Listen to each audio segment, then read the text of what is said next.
네, 할렐루야. 예, 반갑습니다.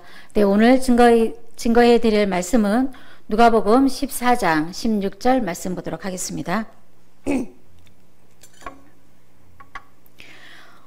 다 찾으신 줄 알고 제가 봉독해 드리도록 하겠습니다.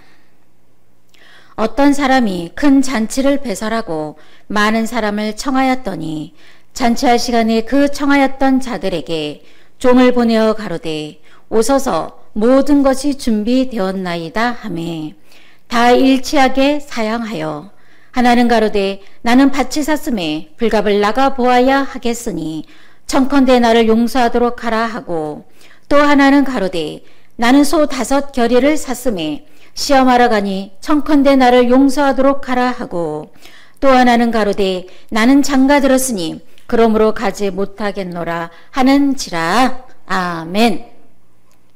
네, 오늘은 누가복음 14장 16절에서 20절 말씀을 통해서 천국 혼인잔치 초청을 거부한 자들이라는 제목으로 말씀을 증거하도록 하겠습니다. 천국 혼인잔치 초청을 거부한 자들. 예, 요즘 세상이 하루가 다르게 변하고 있습니다. 이렇게 세상이 하루가 다르게 빨리빨리 변하는 것은 바로 하나님의 나라가 달려오고 있기 때문인 줄로 믿습니다. 그러므로 저와 여러분들이 정말 하나님을 믿고 있는 우리가 가장 먼저 하나님의 사람으로 변해야 된다는 것을 알 수가 있습니다. 그렇다면 우리가 어떻게 하나님의 사람으로 변할 수 있겠느냐라는 거죠. 요한복음 3장 3절 말씀 보도록 하겠습니다. 예수께서 대답하여 가라사대 진실로 진실로 내게 이르노니 사람이 거듭나지 아니하면 하나님 나라를 볼 수 없느니라 라고 말씀하고 있습니다. 하나님의 나라는 어떤 나라일까요? 우리가 가야 할 천국인 줄로 믿습니다. 이러한 하나님의 나라는 어떠한 자가 들어갈 수 있다는 걸까요? 바로 사람이 거듭나지 아니하면 하나님의 나라를 볼 수 없느니라 라고 했기 때문에 우리 자신이 거듭날 때에 어디에 들어갈 수 있다? 하나님의 나라를 볼 수 있고 하나님의 나라에 들어갈 수 있는 자가 될 수 있다라는 것을 말씀하고 있습니다. 자, 그럼요. 우리가 거듭나야 한다라고 했는데 거듭난다라는 것은 어떤 의미를 가지고 있는지 알아보겠습니다. 요한복음 3장 5절입니다. 예수께서 대답하시되 진실로 진실로 내게 이르노니 사람이 물과 성령으로 나지 아니하면 물과 성령으로 나지 아니하면 이란 뜻은 거듭나지 아니하면 이란 뜻을 가지고 있어요. 그래서 하나님의 나라에 들어갈 수 없느니라고 말씀하고 있습니다. 그러므로 우리는 무엇으로 거듭나고 무엇으로 하나님의 나라를 들어갈 수 있냐? 바로 물과 성령을 통해서 거듭나야 될 것을 말씀하고 있습니다. 보통 거듭난다라는 뜻은 어떤 뜻을 가지고 있냐면 새롭게 변한다.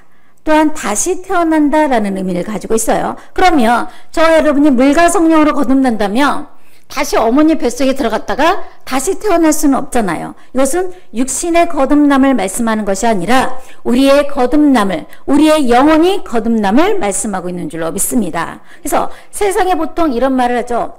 정말 나쁜 사람이 예수님을 잘 믿고 착한 사람으로 변하면 뭐라고 말해요? 아, 저 사람 예수 믿고 나서 거듭났어 라는 말을 하고 있습니다. 하지만 과연 성경에서 거듭난다라는 의미가 단순히 나쁜 사람으로 있을 때 예수님이 믿고 착한 사람이 되었을 때가 바로 거듭난다라는 의미를 가지고 있겠느냐라는 거죠. 성경에서의 거듭나면 어떤 모습으로 바뀌어야 되는지 알아보도록 하겠습니다.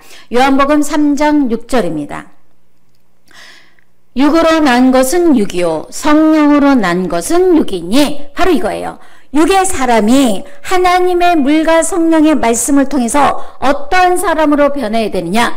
영의 사람으로 변했을 때 거듭난다. 새로운 사람으로, 전혀 다른 사람으로 태어날 것을 말씀하고 있는 줄로 믿습니다. 그래서 세상과 같이 나쁜 사람이 착한 사람으로 변하는 것이 거듭나는 것이 아니라 육의 사람이 바로 영의 사람으로 새로운 모습으로 다시 탄생했을 때에 거듭난다라고 말씀하고 있는 줄로 믿습니다. 이렇게 거듭났을 때만이 어디에 들어갈 수 있다는 얘기예요. 하나님의 나라를 볼 수 있고 하나님의 나라에 들어갈 수 있는 자가 된다는 것을 알기를 바랍니다. 그래서 세상의 눈으로 봤을 때 아무리 착한 사람도 그런 사람이 영의 사람이 아니면 그것은 하나님 보시기에 거듭난 자가 아니라는 것을 바로 깨우침 받기를 바랍니다. 그러므로 저와 여러분들은 세상이 이렇게 빠르고 변할 때 하나님의 사람으로 거듭남으로 변하는 자가 되었을 때 천국에 들어갈 수 있다라는 것을 말씀하고 있습니다.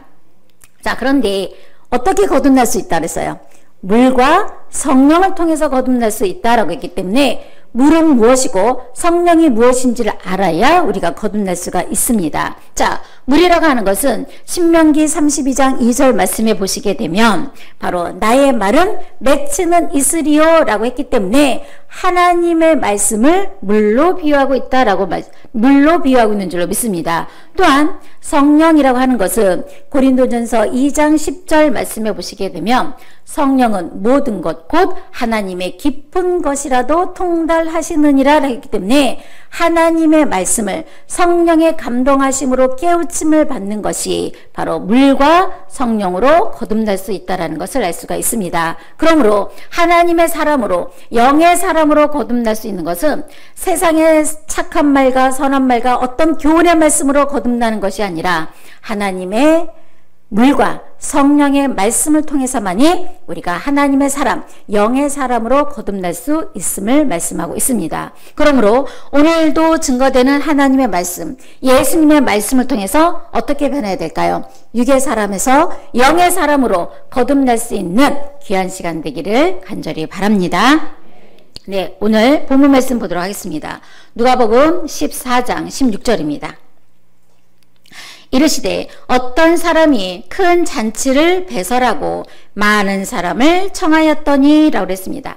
자, 예수님께서는 항상 말씀을 하실 때에 비유를 들어서 말씀하시는데 이 말씀 또한 비유의 말씀을 우리가 어떻게 할 수 있냐면 어떤 사람이 라고 말하고 있어요. 자, 어떤 사람이 큰 잔치를 배설하고 많은 사람을 청하였더니 라고 말을 하고 있는데 자, 이 큰 잔치는 과연 어떠한 큰 잔치가 되겠느냐라는 거죠. 그래서 복음에 기록되어 있는 말씀으로는 이 큰 잔치가 과연 어떤 잔치인지를 우리가 알 수가 없으나 마태복음의 말씀을 통해서 이 큰 잔치가 어떤 잔치라는 것을 우리가 알 수가 있습니다. 자, 마태복음 22장 2절 말씀 보도록 하겠습니다.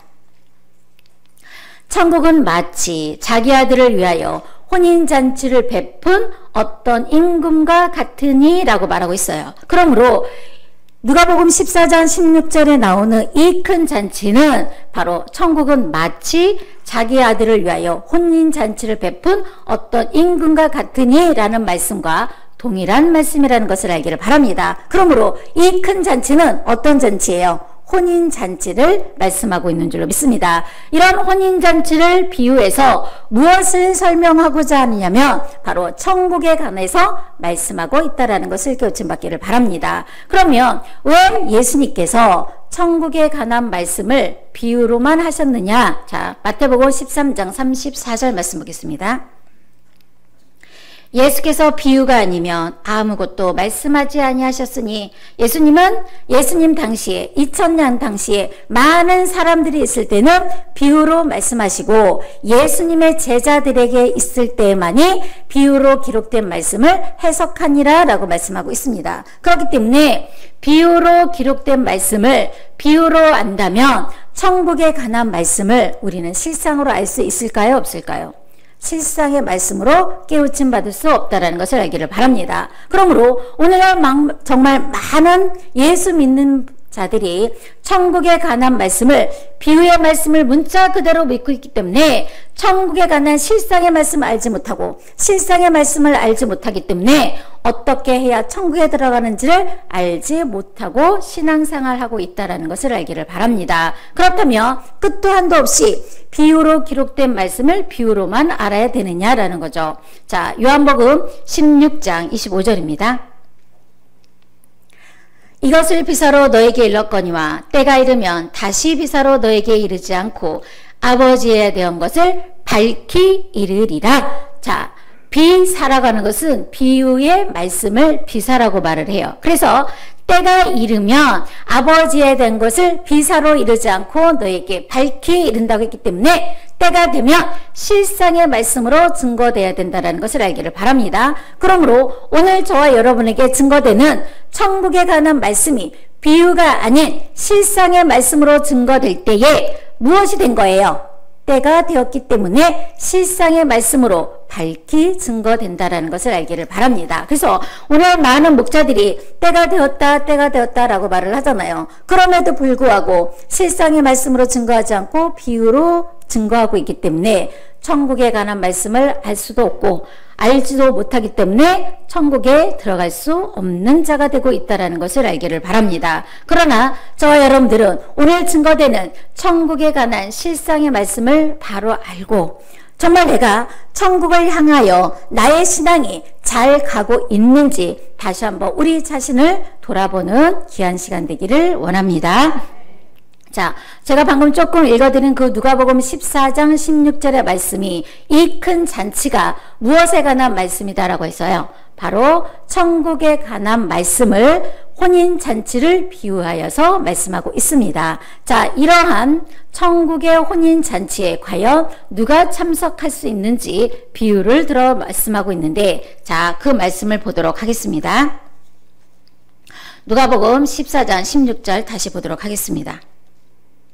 어떤 사람이 큰 잔치를 배설하고 많은 사람을 청하였더니 이 큰 잔치는 바로 천국에 관한 말씀으로 혼인잔치를 비유하고 있습니다. 많은 사람을 청하였더니 잔치할 시간에 그 청하였던 자들에게 종을 보내어 가로되 오소서 모든 것이 준비되었나이다 하매라고 그랬어요. 그러니까 혼인잔치의 모든 준비를 다 끝마치고 우리가 보통 잔치를 하면 준비할 게 굉장히 많잖아요. 그럼 모든 잔치를 다 끝나고 이제 혼인잔치에 들어올 손님들을 청하고 있다라는 것을 알기를 바랍니다. 자, 만약에 이런 천국 혼인잔치에 정말 하나님이 혼인잔치를 배설했다.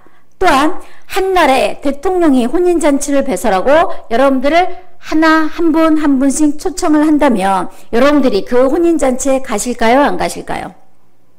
가셔야죠. 당연히. 만약에 예수님께서 혼인잔치를 배설하고 한 사람 여러분들이 직접 초청을 했다면 여러분들이 안 가시겠습니까?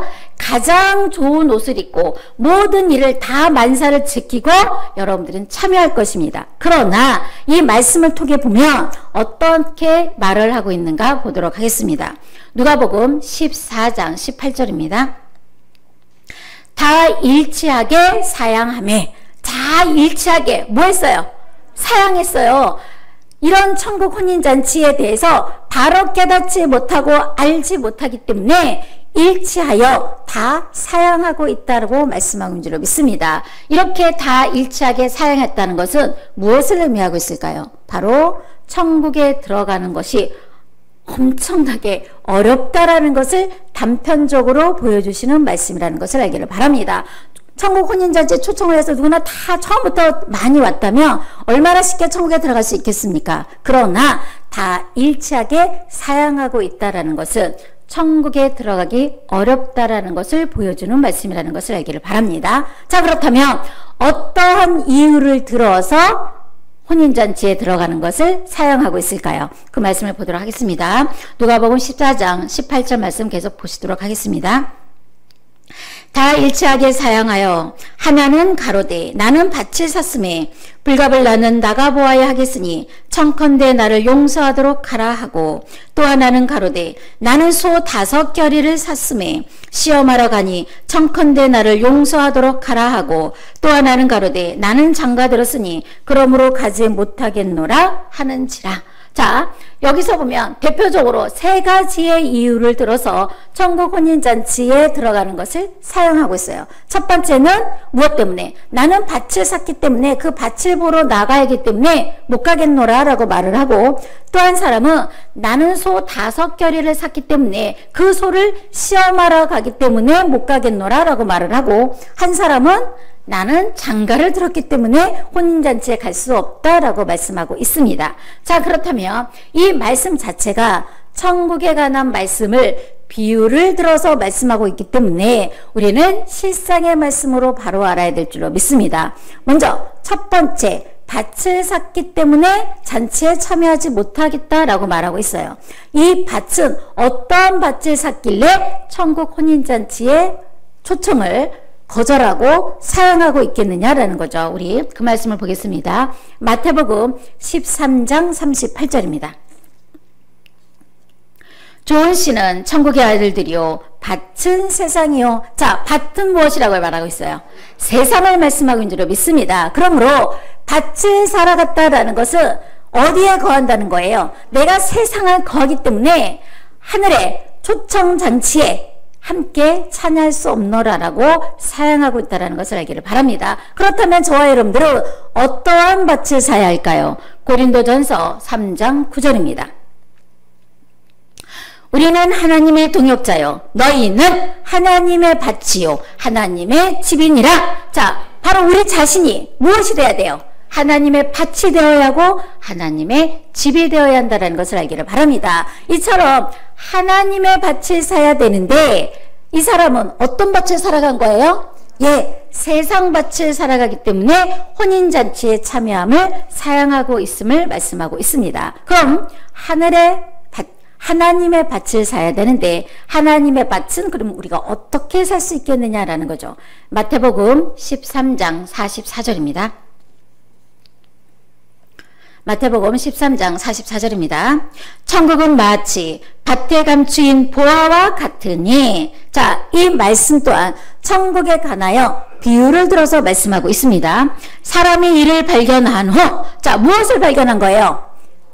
밭에 보화가 숨겨진 것을 발견한 거예요. 엄청 좋았겠죠. 네. 그러므로 우리는 그러므로 이를 발견한 후 숨겨두고 기뻐하여 돌아가서 자기의 소유를 다 팔아 그 밭을 샀느니라 라고 말씀하고 있습니다. 그러니까 어떤 사람이 무엇을 발견한 거예요? 밭에 보화가 숨겨진 것을 발견하고 아무 얘기도 말하지 않았어요. 왜 말하지 않았을까요? 다른 사람이 그 밭에 보화가 숨겨진 거 알면 다른 사람들이 사갈 수가 있잖아요. 또한 그 밭주인이 절대로 안 팔 수도 있잖아요. 그렇기 때문에 자기 혼자만 남겨두고 숨겨두고 어땠어요? 기뻐해서 돌아가서 자기 소유를 다 팔아 그 밭을 샀느니라 라고 말씀하고 있습니다. 그렇기 때문에 이러한 보화가 숨겨있은 밭을 우리가 사야만이 천국에 들어갈 수 있다는 것을 말씀하고 있는데, 이 보화밭이 어떻게 보화밭을 우리가 살 수 있겠느냐를 우리가 알아야 되는 거예요. 이 보화밭이 과연 어떠한 밭이라는 것을 알아야 또한 살 수가 있는 줄로 믿습니다. 골로새서 2장 2절 말씀 보겠습니다. 이는 저희로 마음의 위안을 받고 사랑 안에서 연합하여 원만한 이에게 모든 부요에 이르러 하나님의 비밀인 그리스도를 깨닫게 하려 함이라. 그 안에는 지혜와 지식의 모든 보화가 감추어 있느니라. 바로 그 안이라는 것은 하나님의 비밀인 그리스도 예수 안에 지혜와 지식의 모든 보화가 감추어져 있느니라 라고 말씀하는 줄로 믿습니다. 그러므로 이 사람이 밭의 보화를 보시고 돌아가서 자기의 모든 소유를 팔아서 샀던 그 밭은 어떤 밭이에요? 바로 예수님 안에 있는 지혜와 지식이 숨겨져 있는 그 보화밭을 샀다라는 것을 알기를 바랍니다. 바로 저와 여러분이 이러한 밭을 샀을 때에 우리 자신이 세상 밭이 아니라 하나님의 밭을 사는 귀한 자가 될 수 있다는 것을 알기를 바랍니다. 그런데 문제는 이 사람이 어떻게 샀어요? 자기 소유를 다 팔아서 밭에 감추인 그 보화밭을 샀단 말이죠. 그럼 우리가 생각하기에 내 소유를 또 다 팔아서 사야 되나? 되게 두렵죠. 이런 말씀을 들으면. 그런데 과연 우리의 소유는 어떤 것이 우리의 소유가 되겠느냐라는 거죠. 여러분들이 가지고 있는 물질도 있을 것이고, 땅을 사놓으신 분도 계시고, 내가 건물도 사는 분도 계시고, 집도 있는 분도 계세요. 그럼 내가 이 모든 것을 다 팔아서 그 보화밭, 하나님의 밭을 사야 되는가라는 거지만, 여러분들이 가지고 있는 집이나 땅이나 건물들은 여러분들의 것이 영원히 아니라는 것을 알기를 바랍니다. 언제든지 다른 사람한테 넘어갈 수도 있고 다른 사람들한테 팔 수도 있는 거기 때문에 그러한 것은 여러분들의 진정한 소유가 아닙니다. 또한 여러분들이 가지고 있는 통장에 있는 많은 돈도 여러분들의 소유가 아니에요. 돈이라는 것은 돌고 도는 것이 바로 돈이기 때문에 진정한 여러분들의 자신의 것이 아니라는 것을 알기를 바랍니다. 만약에 이렇게 우리의 물질로서 보화밭을 산다면 누구만 들어갈 수 있어요? 돈이 많은 사람, 부자들만 천국에 들어갈 수 있다라는 거예요. 하지만 이런 말씀은 비유의 말씀이라는 것을 알기를 바랍니다. 진정한 우리의 소유는 아무도 가져갈 수 있는 우리 마음과 우리의 생각에 있는 지혜와 지식의 말씀과 우리의 믿음과 우리의 소망이라는 것을 알기를 바랍니다. 이런 모든 것을 부활을 사기 위해서 우리가 다 헌신하고 투신했을 때에 밭에 감추인 보화밭, 말씀의 보화밭을 살 수 있는 하나님의 밭이라는 것을 알기를 바랍니다. 이런 밭을 발견했다면 그냥 보고만 있어야 되겠어요? 여러분의 소유를 다 팔아서 사야겠습니까? 여러분들의 모든 소유를 다 팔아서 살 수 있는 지혜로운 자가 되어야 할 줄로 믿습니다. 자, 반면에 세상 밭을 살아감으로 혼인잔치에 참여할 수 없다고 했는데 성경에서 최초로 세상 밭을 산 자가 있어요. 바로 가인입니다. 자, 가인이 아벨과 함께 제사를 드렸는데 하나님께서 가인의 제사는 받지 않았어요. 왜 받지 않았을까라는 거죠. 바로 가인은 농사하는 자였기 때문에 땅의 소산으로 하나님께 제사를 드렸어요. 그러면 당연히 농사하는 자니까 땅의 소산으로 제물을 드렸는데 왜 하나님께서 받지 않으셨겠냐라는 거죠. 바로 가인이 샀던 그 밭은 하나님의 밭이 아니라 세상 밭이었기 때문에 세상 밭에서 나온 곡식이었기 때문에 하나님께서 받지 않았다라는 것을 알기를 바랍니다. 그렇다면 가인이 이러한 세상 밭을 살 수밖에 없었던 이유가 있었어요. 자, 요한일서 3장 12절입니다. 요한일서 3장 12절입니다. 가인같이 하지 말라. 저는 악한 자에게 속하여 그 아우를 죽였으니 어찌 연고로 죽였느뇨. 자기의 행위는 악하고 그 아우의 행위는 의로움이니라. 바로 가인은 이미 하나님께 제사를 드리기 전에 악한 자에게 속하여 악한 자였다라는 것을 알기를 바랍니다. 가인 자신이 악한 자였기 때문에 그 가인의 마음밭은 어떤 밭이었을까요? 하나님의 밭이 아닌 가시가 있고 돌이 있고 엉겅퀴가 있는 그런 마음밭을 가지고서 하나님께 제사를 드렸기 때문에 하나님은 그 예물을 받을 수가 없었다라는 것을 말씀하고 있습니다. 그러므로 저와 여러분들은 어떠한 것을 사야 할까요? 이런 가인과 같이 세상의 밭을 사는 자가 아니라 하나님의 밭을 삼으로 옥토밭이 되어서 하나님께 기뻐 받으시는 제사를 드리는 자가 되었을 때 하나님께서 기뻐 받으신다, 연락하실 것을 말씀하고 있습니다. 자, 그러므로 저와 여러분들은 무슨 밭을 사야 돼요? 세상 밭을 사는 어리석은 자가 단 한 사람도 없기를 바랍니다. 자, 이제 두 번째로 무엇을 사서 무엇 때문에 못 간다고 그랬어요? 내가 소를 5겨리를 사서 그 소를 시험하러 가기 때문에 혼인잔치에 참여하지 못한다라고 말씀하고 있습니다. 자, 원래 세상적으로 보면 밭은 무엇으로 갈아요? 소로 갈잖아요. 요즘은 다 기계들을 통해서 갈지만 기계가 없었을 때는 다 밭은 무엇로 갈아요? 소로 갈았어요. 그러니까 당연히 어쩌면 밭을 샀기 때문에 소가 필요할 수 있습니다. 하지만 저와 여러분들의 밭은 어떤 밭이어야 돼요? 우리의 밭이 하나님의 밭으로 개간되고 갈기 위해서는 그러한 소를 통해서 가는 것이 아니라 바로 어린 양으로 갈아야 된 줄로 믿습니다. 어린 양은 누구를 상징하고 있어요? 예수님을 상징하고 있고 예수님의 진리의 말씀으로만이 우리의 마음밭을 갈아서 하나님의 밭으로 거듭나게 될 것을 말씀하고 있는 줄로 믿습니다. 자, 그렇다면 이 소는 무엇을 의미하고 있겠는가 말씀을 통해서 알아보도록 하겠습니다. 시편 22장 12절입니다.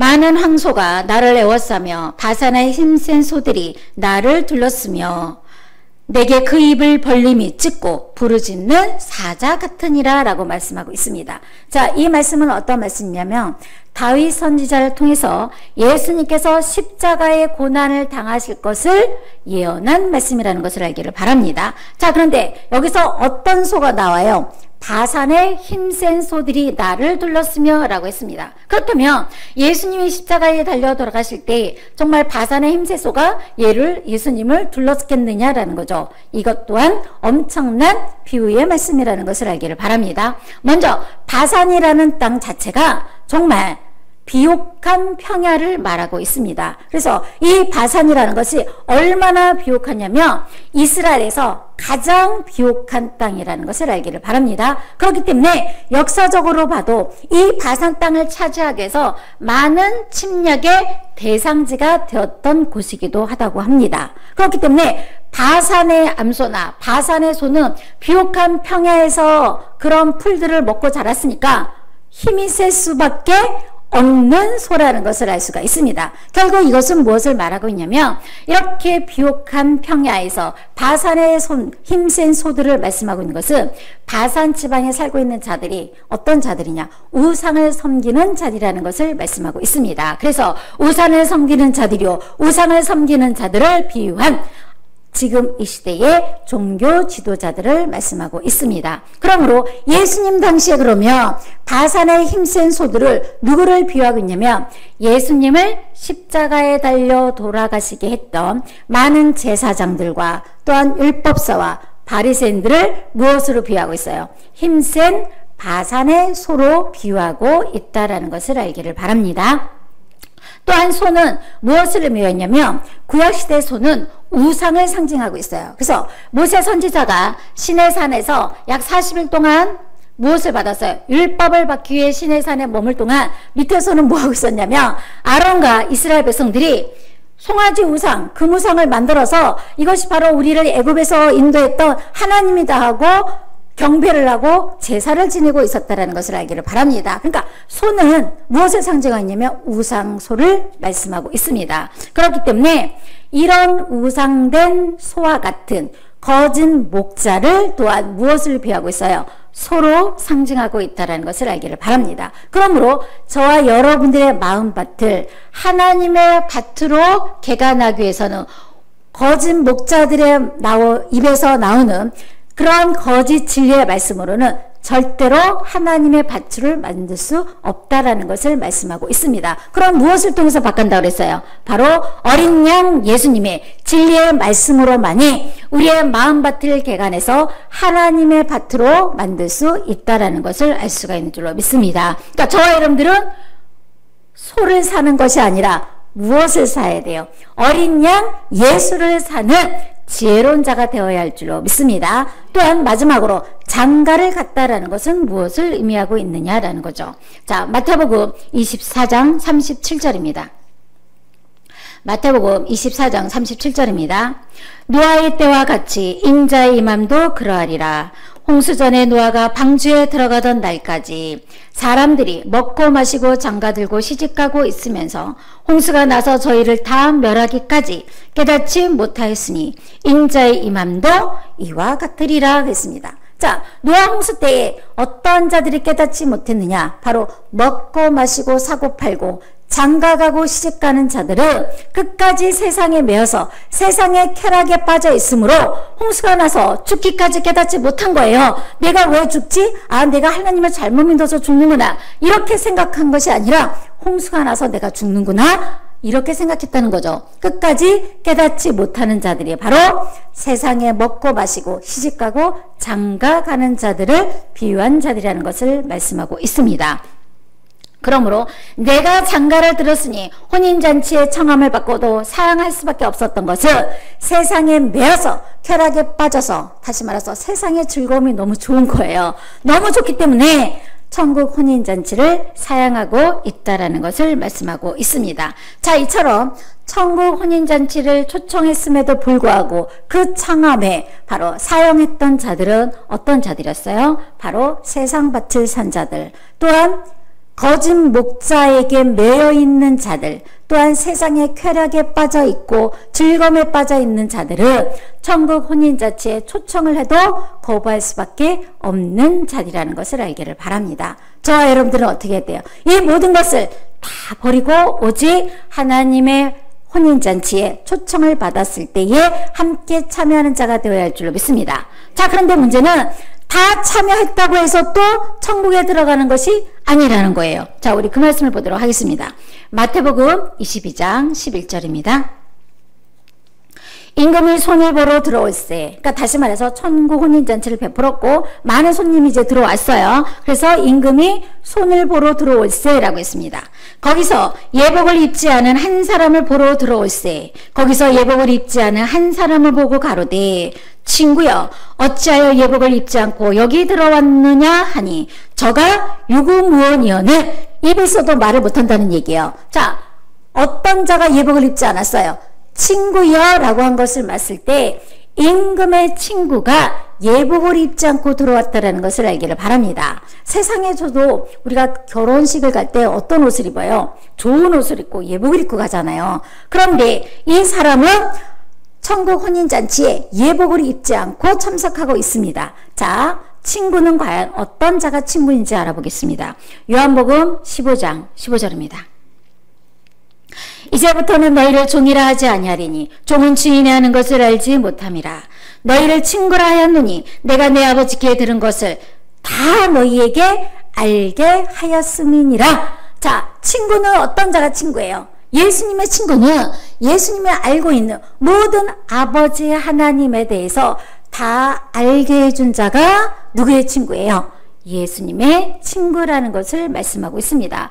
예수님께서 하나님의 모든 것을 다 알게 해줬으니까 이 친구는 엄청난 축복을 받은 거죠. 엄청난 축복을 받으면서도 무엇을 입지 않은 거예요? 예복을 입지 않은 자가 되었다는 것을 알기를 바랍니다. 자, 친구일지라도 예복을 입지 않았기 때문에 결국 이 친구는 어떻게 됐을까요? 자, 마태복음 22장 13절입니다. 임금은 사람들에게 말하되 그 수족을 결박하여 바깥 어두운 데에 내어 던지라. 거기서 슬피 울며 이를 갈미 있으리라 하니라. 결국 임금과 정말 가장 가까운 친구였다 할지라도 예복을 입지 않았기 때문에 바깥 어두운 데 내어 보낼 수밖에 없는, 결국은 천국에 참여할 수 없는 자가 되었다라는 것을 말씀하고 있는 줄로 믿습니다. 그러니까 모든 것을 다 안다고 해도 내가 예복을 입지 않으면 어떻게 된다는 거예요? 구원받을 수 없다라는 것을 단편적으로 보여주는 말씀이라는 것을 알기를 바랍니다. 그러면 이 예복은, 우리가 입어야 될 예복은 어떠한 복이냐라는 거죠. 계시록 19장 7절입니다. 우리가 즐거워하고 크게 기뻐하여 그에게 영광을 돌리세. 어린 양의 혼인계약이 이르렀고 그 아내가 예비하였으니 그에게 허락하사 빛나고 깨끗한 세마포를 입게 하셨은즉 이 세마포는 성도들의 옳은 행실이로다. 자, 이제 계시록에 하면 어린 양 아내의 혼인잔치가 있고 이 어린 양 아내가 성도들의 옳은 행실을 준비하게 합니다. 그렇기 때문에 저와 여러분은 어떤 옷을 입어야 돼요? 깨끗한 세마포 옷을 입어야 되고 이 세마포는 바로 성도들의 옳은 행실이라고 말씀하고 있는 줄로 믿습니다. 그래서 세마포라고 해서 어떤 하얀 옷을 입는 것이 아니라 성도들의 옳은 행실이라고 했기 때문에 하나님 보시기에 하나님의 말씀에 의를 행하는 행함의 옷이라는 것을 알기를 바랍니다. 내가 말씀을 아는데 그 말씀을 알기만 하고 행하지 않으면 예복을 입은 거예요? 안 입은 거예요? 예복을 입지 않는 친구가 된다는 것을 알기를 바랍니다. 그래서 친구는 모든 것이 허용되고 모든 것을 다 함께하는 것이 친구잖아요. 그럼에도 불구하고 예복을 입지 않은 자들은 결단코 구원받을 수 없다라는 것을 말씀하고 있는 줄 믿습니다. 그러므로 저와 여러분은 무엇을 입어야 돼요? 말씀을 깨닫고 알았다면 행함의 옷을 입어야 된다라는 것을 말씀하고 있는 줄로 믿습니다. 이렇게 행함의 옷을 입기가 쉬운 것이 아니에요. 그래서 뭐라고 말씀하셨냐면 마태복음 22장 14절입니다. 청함을 받은 자는 많되 택함을 입은 자는 적으니라. 그러니까 청함을 통해서 많은 자들이 혼인잔치에 참석할 수는 있으나 뭐는 못 입었어요? 예복을 입지 않은 자는 적다라는 것을 말씀하고 있습니다. 오직 예복을 입은 자만이 구원함을 받을 수 있기 때문에 뭐라고 말씀하고 있는 거예요? 택함을 입은 자는 적으니라라고 말씀하고 있는 줄 믿습니다. 이런 말씀들을 통해서 봤을 때 천국은 쉽게 들어갈 수 있는 것이 아니라는 것을 말씀하고 있어요. 그래서 처음 누가복음 14장 16절에서 20절 말씀을 통해서도 청함을 받고 혼인잔치에 들어오는 것 자체도 힘들어요. 왜 그랬어요? 한 사람은 밭을 살아가고 한 사람은 소 때문에 한 사람은 장가 들어서 다 일치하게 사양했다고 했기 때문에 혼인잔치에 참여하는 것도 없지만 혼인잔치에 참여했다 할지라도 예복을 입지 않으면 천국에 들어갈 수 없다라는 것을 말씀하고 있는 줄 믿습니다. 그렇다면 바로 저와 여러분들이 지금 무엇을 받고 있는지 아세요? 여러분들이 예배 시간 1시간이 바로 천국 혼인잔치에 초청을 받고 있다라는 것을 알기를 바랍니다. 이렇게 계속 하나님의 말씀을 통해서 여러분들의 천국 혼인잔치에 들어갈 수 있도록 초청을 하고 있는데 나는 세상에 밭을 살아가야 하고 나는 아직까지도 거짓 목자에게 매여 있고 나는 아직도 세상에 매여서 장가 들었기 때문에 세상의 즐거움 때문에 천국 초청잔치에 참여하지 못하는 어리석은 자가 단 한 사람도 없기를 바랍니다. 그러므로 저와 여러분들은 천국 혼인잔치에 참여하는 자가 되어야 하고 또한 두 번째는 예복을 입은 자의 모습으로 나타나야 된다는 것을 깨우침 받기를 바랍니다. 그래서 저와 여러분들이 정말 깨끗한 세마포의 옷을 입고 계시록에 이루어지는 어린 양 아내의 혼인잔치에 다 같이 참여함으로 구원받을 수 있는 귀한 자들 되시기를 간절히 바랍니다. 이것으로 모든 말씀을 마치도록 하겠습니다.